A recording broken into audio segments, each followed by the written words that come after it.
Right, time for another of our feats of unfeasible daring.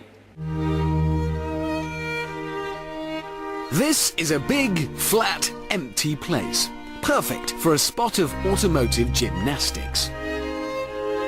The Guinness Book of World Records contains many amazing examples of human achievement, including one for the quickest time taken to make a sandwich with your feet.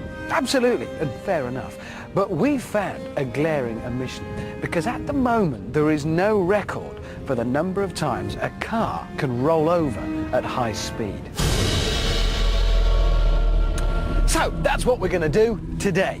Now, there are rules to this kind of thing. The Guinness people have defined a roll as one complete revolution of the car. Like this, from its wheels, onto the side, onto the roof, back onto the side, and back onto the wheels again.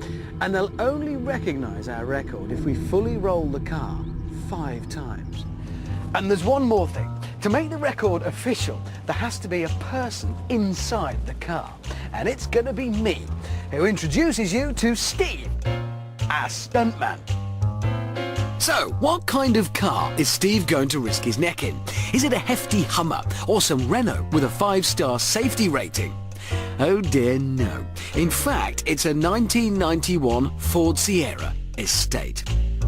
There is some logic to our low-budget lunacy, though. You see, the Estate's curved, tube-like shape should help keep it rolling over and over.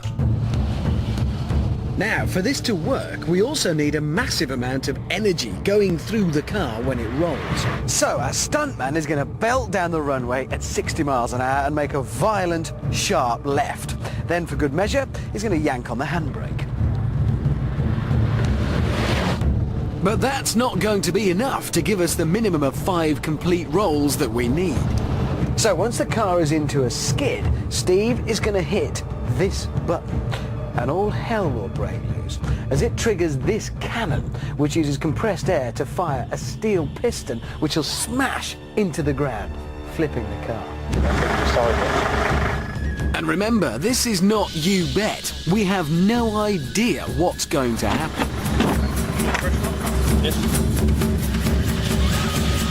Okay, so the audience is ready.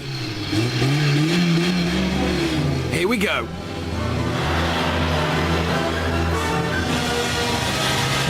For this stunt to succeed, timing is crucial. When Steve hits 60 miles an hour, he must pull the handbrake and detonate the cannon in almost the same instant.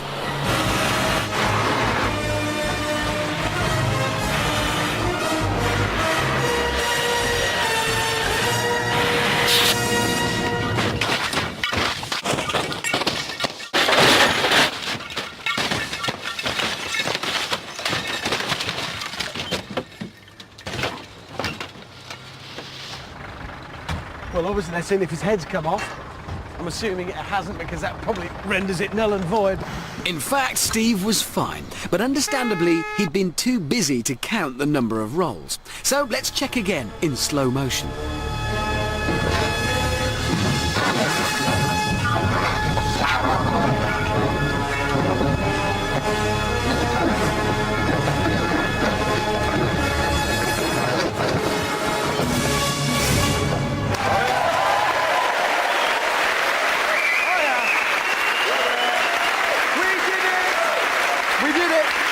Yeah, we did. We did it.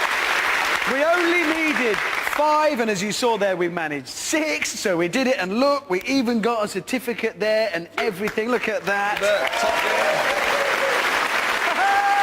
Now, I want to talk about the BMW M5. There have been loads of versions over the years.